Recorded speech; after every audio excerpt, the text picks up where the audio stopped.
As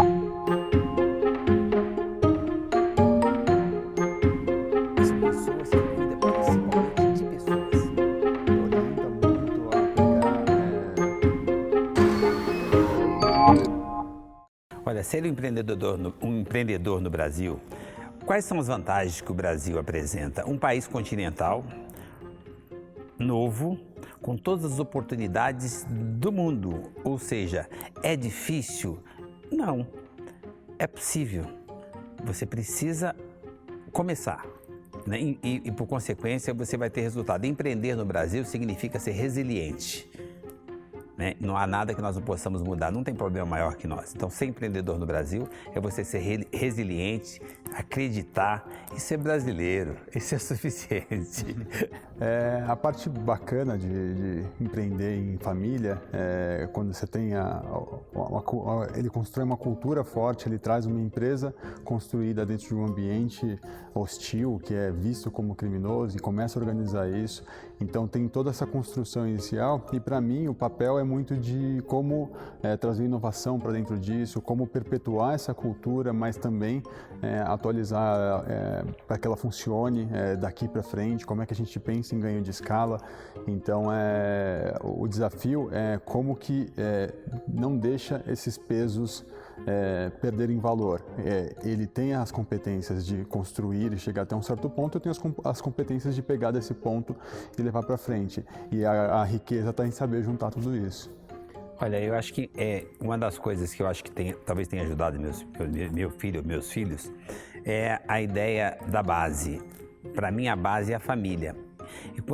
E o trabalho, para mim, é uma extensão da família. E quando você traz a família para os negócios, você não subestime. Naturalmente, se você deixar, até por uma questão natural da inteligência, que é igual para todos, nós vamos ser superados. Então, quanto mais apto você aceitar essa realidade, mais você vai inovar, mais você vai avançar. Quando você entende que você faz uma parte, quem está chegando tem sempre uma cerejinha para pôr no bolo. Então você precisa deixar esse espaço e entender que você vai ser superado. Se você resistir a isso, você vai ser atropelado. Então, por uma questão até de inteligência, para não ser atropelado, eu me deixei ser superado. Eu busco muita informação e inspiração fora do nosso contexto. E nosso mercado é muito relacionado à desmontagem do veículo. Então, eu estou falando de mercado automotivo. A gente gosta muito de olhar, principalmente eu gosto de viajar, entender outros tipos de negócio, o nosso negócio em outros ambientes. Então, eu olho para a moda para trazer algum tipo de controle de qualidade. Eu trago a farmacêutica para controle de lote, por exemplo, e dar rastreabilidade para o nosso produto. Então, eu gosto muito de olhar para a diversidade para trazer a inovação para dentro da nossa empresa. E acho que todos os outros negócios estão mais à frente do que o nosso, porque nós acabamos sendo os precursores aqui do modelo de negócio do desmanche legal no Brasil. Então, eu não vejo prejuízo nenhum, aliás, eu vejo lucro nisso, você resgatar do que todo mundo já apanhou no mercado e trazer para dentro do nosso negócio. Inovação. Quando eu me sinto muito bem, né? No nosso segmento nós somos número 1 há muito tempo, né? Nós sempre estamos na frente com inovação, com tecnologia, justamente por causa dessa coisa do novo estar chegando e ter espaço para poder produzir, para poder fazer, que é o caso que ele tem, eu só dou espaço, o resto é com ele. Mas quando nós sentamos, o engraçado é que quando nós sentamos, eu me sinto muito forte como número 1. E quando nós sentamos, que ele apresenta os projetos, que ele entra com a inovação, quando ele vai para a linha de frente e me apresenta aquilo que ele está fazendo, eu me sinto um dinossauro. Eu acho que essas duas coisas são necessárias. Então, o que nós fazemos? Mantém-se a cultura, os valores, mas com a inovação e a tecnologia. Essas coisas precisam estar juntas. Você precisa aceitar o novo e preservar o que tem de bom lá atrás. E renovar aquilo que você entende que ficou ultrapassado. Transformar o limão em limonada. Essa parte do medo, da insegurança, não me pertence. A minha fé supera isso, ou seja, eu sempre acreditei que Deus não tem tempo de sacanear ninguém. Então, quando tem um limão, na realidade, é para limonada.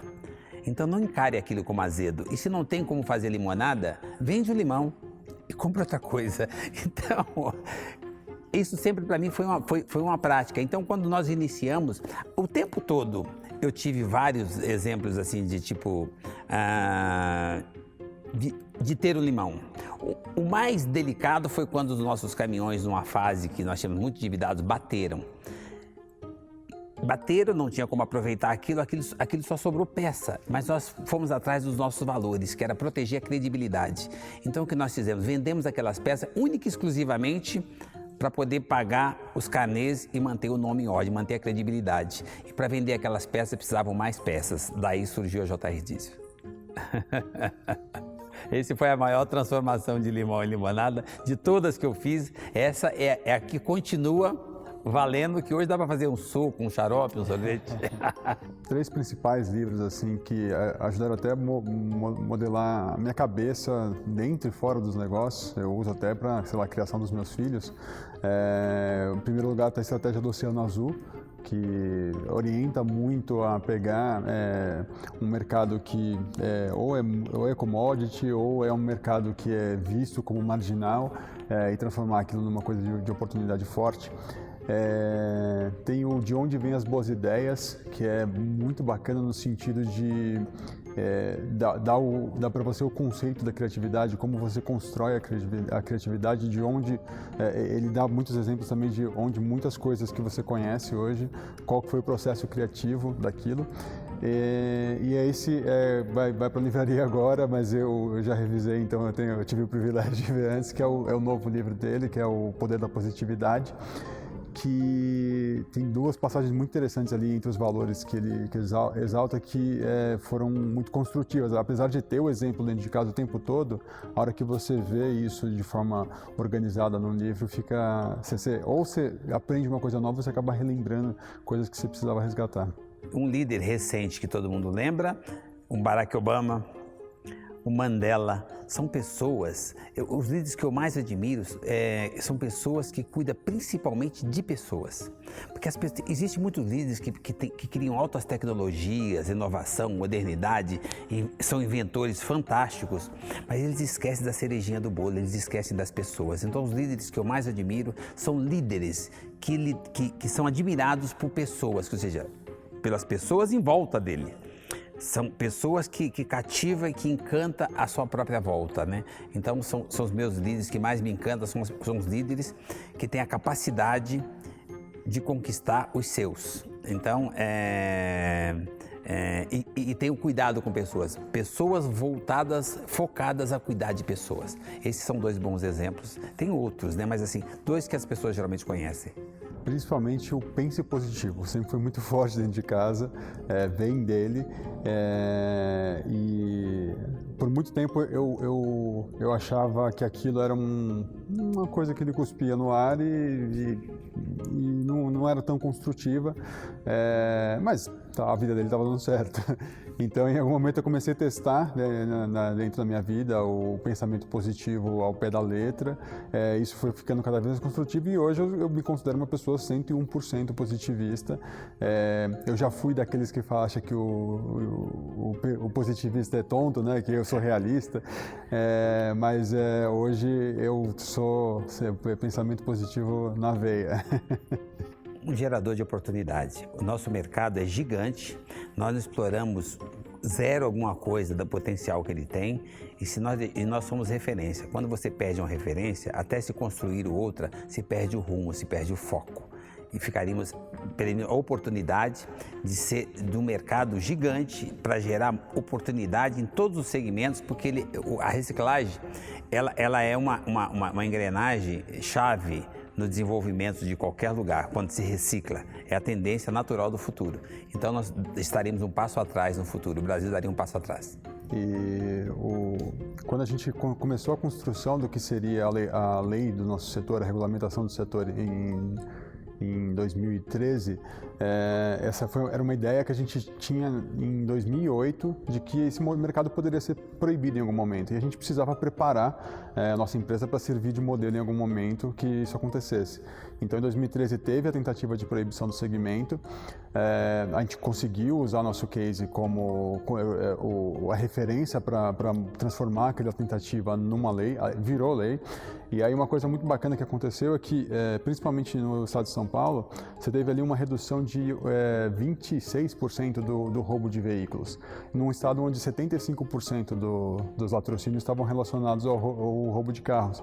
Então toda vez que aquilo virou um propósito muito forte, porque toda vez que a gente vendia uma peça a mais, que a gente desmontava um carro a mais do jeito legal, tinha uma vida a mais sendo poupada da criminalidade que a gente está assistindo aí todos os dias. Então foi uma redução drástica desse negócio.